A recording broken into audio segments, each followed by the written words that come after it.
देखिए student, example 8 क्या statement आपके पास है।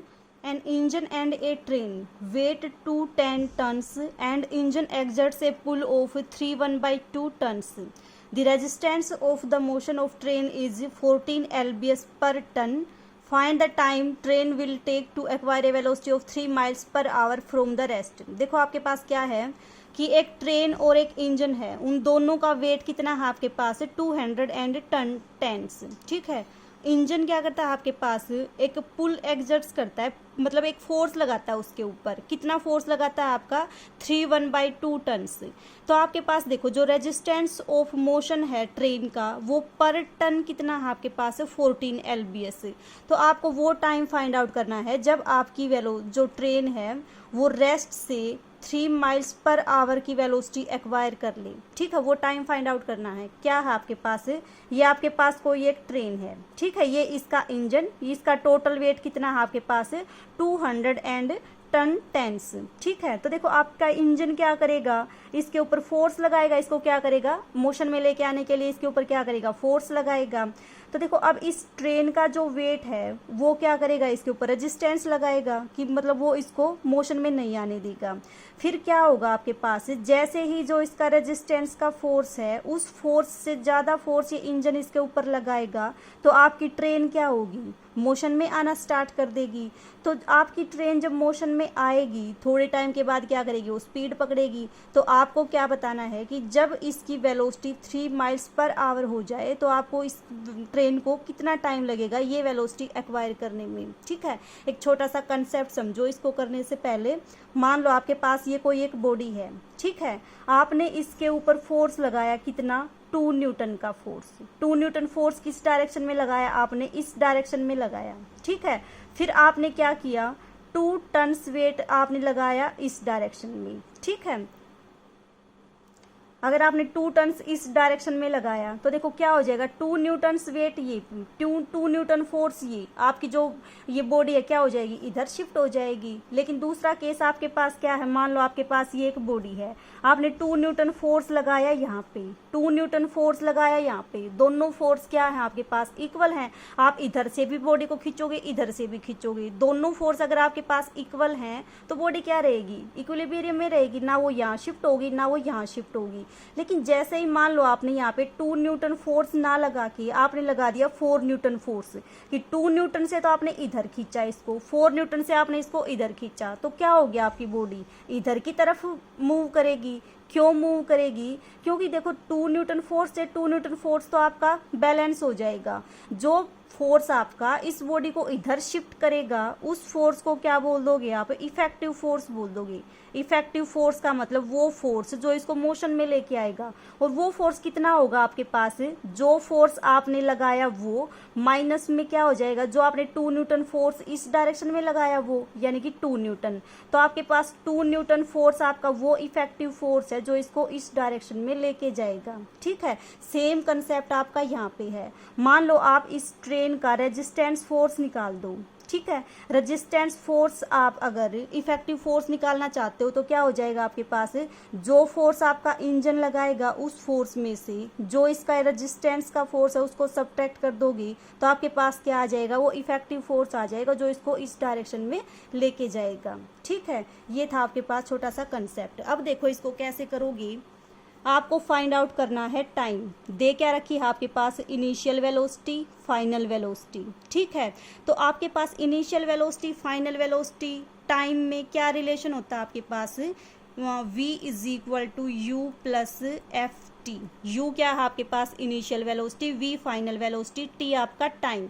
अगर आपके पास कहीं से एक्सेलरेशन और आ जाए तो ये टाइम बता दोगे आप। इनिशियल वेलोसिटी तो कितनी है आपके पास 0, फाइनल वेलोसिटी जो ये एक्वायर करेगा वो क्या है आपके पास 3 माइल्स पर आवर। तो v भी गिवन u भी गिवन, t आपको फाइंड आउट करना है। तो अगर आपके पास f आ जाए, f का मतलब एक्सेलरेशन आ जाए तो आप टाइम बता दोगे। तो आपका काम क्या है इस क्वेश्चन में, एक्सेलरेशन फाइंड आउट करना। ठीक है, अब एक्सेलरेशन कैसे आएगा आपके पास, एक्सेलरेशन का फॉर्मूला होता है आपके पास force is equal to mass into acceleration. Acceleration निकालने के लिए क्या करोगे आप, f is equal to force by mass. अब देखो मास भी आपको गिवन है, फोर्स आप निकाल लो, फोर्स आपको दे ही रखा है इसमें, इन क्वेश्चन से हम क्या करेंगे, इसका फोर्स निकाल देंगे, तो वहाँ से आपका एक्सेलरेशन आ जाएगा, जो वैल्यू आएगी वो यहाँ पुट कर देंगे, आपके पास क्या आ जाएगा, टाइम आ जाएगा। तो ये था इस क्वेश्चन को सोल्व करने के लिए फ्रेमवर्क। अब करते हैं इसका सोल्यूशन। तो देखो, जो फोर्स आपका इंजन प्रोड्यूस करता है वो कितना है आपके पास है 3/2 टन्स। ठीक है, अब देखो आपका जो सिस्टम है उसको किस में चेंज करोगे आप, फुट पॉन्ड्स सेकंड। फुट का मतलब डिस्टेंस फीट में, फोर्स पॉन्डल्स में, और आपका टाइम सेकंड में। ठीक है, मास पॉन्ड में और डिस्टेंस फीट में। तो देखो कैसे करोगे आप, जो फोर्स आपका इंजन लगाएगा वो कितना दे रखा है आपको, force produced by engine, force produced by engine is equal to 3/2 tons weight. ठीक है, अब आपको बताया था रिलेशन कि 1 टन किसके इक्वल होता है आपके पास 2240 LBS के इक्वल।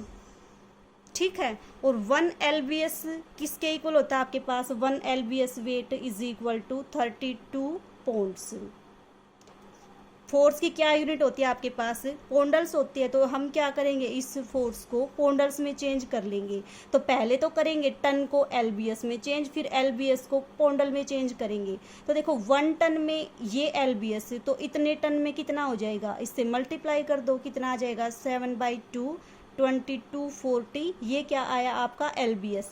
LBS को किस में चेंज करोगे, पॉन्डल्स में। 1 LBS वेट किसके इक्वल होता है आपके पास 32 पॉन्डल्स के। तो इतना LBS किसके इक्वल हो जाएगा आपके पास, इसकी मल्टीप्लाई कर दो 32 से, तो ये आपका क्या आ गया, पॉन्डल्स आ गया। ठीक है, सिस्टम क्योंकि FPS में है तो आप हम क्या करेंगे, फोर्स को चेंज करेंगे पॉन्डल्स में। ये तो आपका वो फोर्स है जो ये इंजन लगाएगा। अब हम क्या करेंगे, रेजिस्टेंस फोर्स देखेंगे। रेजिस्टेंस फोर्स क्या है आपका, देखो 1 टन के ऊपर 14 LBS वेट है, तो 210 टन के ऊपर कितना LBS वेट हो जाएगा आपके पास, ये आपके पास आएगा रेजिस्टेंस फोर्स। रेजिस्टेंस फोर्स कितना आ जाएगा, 1 टन के ऊपर 14 LBS वेट है, तो 200 टन 10 के ऊपर कितना आ जाएगा, इसकी मल्टीप्लाई कर दो 14 × 210 टन्स। ठीक है, टन्स LBS में, सॉरी 1 टन के ऊपर आपके पास 14 है, तो 200 टन 10 के ऊपर कितना आ जाएगा LBS वेट। तो यहाँ पे क्या आएगा आपके पास LBS वेट आएगा। ये आपके पास क्या आ गया, रेजिस्टेंस फोर्स। अब इफेक्टिव फोर्स क्या होगा आपके पास, इस फोर्स में से ये जो रेजिस्टेंस वाला फोर्स है इसको हटा दोगे तो आपके पास क्या बचेगा, इफेक्टिव फोर्स बचेगा। इफेक्टिव फोर्स का मतलब वो फोर्स जो इसको मोशन में लेके आएगा। ठीक है, तो आपके पास इफेक्टिव फोर्स कितना आ जाएगा, effective force is equal to force produced by engine minus resistance force. तो कितना आएगा आपका ये 7/2 × 2240 32 माइनस 14 × ये कितना आएगा आपके पास 2 टन। ठीक है, और इसको हम किस में चेंज करेंगे, ये तो आपका LBS वेट में है, किस में चेंज करोगे, पॉन्डल्स में। पॉन्डल्स में चेंज करोगे तो आपके पास क्या कर दोगे 32 से मल्टीप्लाई, तो ये आपके पास किस में आ जाएगा, पॉन्डल्स में आ जाएगा। क्योंकि फोर्स की यूनिट पॉन्डल्स होती है इसलिए हम दोनों को किस में कन्वर्ट करेंगे, पॉन्डल्स में कन्वर्ट करेंगे। तो इसकी मल्टीप्लाई कर दो 32 से। इसको जब आप सोल्व करोगे तो आपके पास ये कितना आ जाएगा 4900 × 32 यूनिट क्या आएगी आपके पास, पॉन्डल्स आ जाएगी। ठीक है, तो ये आपके पास क्या आ गया, इफेक्टिव फोर्स आ गया। अब मास कितना गिवन है आपके पास, मास है आपका 210 टन्स। ठीक है, अगर आपके पास फोर्स पॉन्डल्स में होता है तो मास को किस में कन्वर्ट करोगे, LBS में कन्वर्ट करोगे। तो देखो कैसे करोगे, 1 टन में कितना होता है आपके पास, इतना LBS, तो 200 टन 10 में कितना हो जाएगा, इसकी मल्टीप्लाई कर दो, कितना आ जाएगा 210 टन 10 2240। ये आपका क्या बन जाएगा, LBS बन जाएगा। अब देखो मास भी आ गया, फोर्स भी आ गया, एक्सेलरेशन निकाल दोगे यहाँ से। एक्सेलरेशन कितना आ जाएगा, F is equal to force को डिवाइड कर दो मास से। यूनिट किस में आएगी एक्सेलरेशन की, फीट पर सेकंड स्क्वायर में। क्यों, क्योंकि आपका सिस्टम FPS में है। FPS में है तो डिस्टेंस किस में आएगा, फीट में आएगा, और टाइम किस में आएगा, सेकंड में। तो कितना आ जाएगा F आपके पास, इसको सोल्व कर लेना, कितना आएगा आपके पास 490032 डिवाइडेड बाय मास। मास कितना है आपके पास जो आपने ये सोल्व किया है ये, इसको जब आप सोल्व करोगे तो आपके पास ये आ गया क्या, एक्सेलरेशन, फीट पर सेकंड स्क्वायर होती है इसकी यूनिट। ठीक है, अब हमें क्या फाइंड आउट करना है, वी कैसे फाइंड आउट करोगे, सॉरी टी कैसे फाइंड आउट करोगे, वी भी गिवन है आपके पास, यू भी गिवन है, एफ आपने निकाल दिया, सारी वैल्यू पुट कर दो, आपके पास क्या आ जाएगा, आपके पास आ जाएगी वैल्यू किसकी, टी की। लेकिन एक चेंज करना पड़ेगा, आपकी ये जो वेलोसिटी है वो किस में दे रखी है, माइल्स पर आवर में दे रखी है, किस में कन्वर्ट करोगे, फीट पर सेकंड में कन्वर्ट करोगे। कैसे करोगे, जैसे पिछला एग्जाम्पल किया था वैसे ही, कि आपके पास 1 माइल्स में कितने फिट होते हैं आपके पास, 5280 फिट। तो 3 माइल्स में कितने हो जाएंगे, इसकी 3 से मल्टीप्लाई कर दो, ये तो आपके पास आया फिट में, और इसको अगर फिट पर सेकंड में करोगे तो आपके पास क्या करोगे, 3600 से इसको डिवाइड कर दोगे तो आपके पास ये वेलोसिटी किस में आ जाएगी, फीट पर सेकंड में आ जाएगी। ठीक है, ये सारी वैल्यूज यहाँ पे पुट कर दो, किसकी वैल्यू आ जाएगी आपके पास, टाइम की वैल्यू आ जाएगी। ठीक है, तो ये था आपके पास क्वेश्चन नंबर 8। क्या किया था, जस्ट आपको ये देखना है कि निकालना क्या है, आपको जो चीज़ निकालनी है उसको लिखो, और उसमें ये देखो कि आपको गिवन क्या है और क्या चीज़ फाइंड आउट करनी है। आपको सारी चीज़ें गिवन थी, जस्ट एक्सेलरेशन फाइंड आउट करना था। एक्सेलरेशन फाइंड आउट करने के लिए किसका यूज़ करोगे, फोर्स और एक्सेलरेशन के रिलेशन का यूज़ करोगे। फोर्स आपको दे रखा है, 2 फोर्स दे रखी है आपके पास, एक तो वो फोर्स जो इंजन लगाएगा, एक आपके पास रेजिस्टेंस फोर्स। तो इफेक्टिव फोर्स कौन होगा भाई, जो रेजिस्टेंस वाले फोर्स को अगर आप हटा दोगे, टोटल फोर्स जो लगाएगा, तो वही तो आपका इफेक्टिव फोर्स होगा, जो उसको किस में लेके आएगा, मोशन में लेके आएगा। ठीक है, तो ये था आपका एग्जाम्पल 8। ठीक है।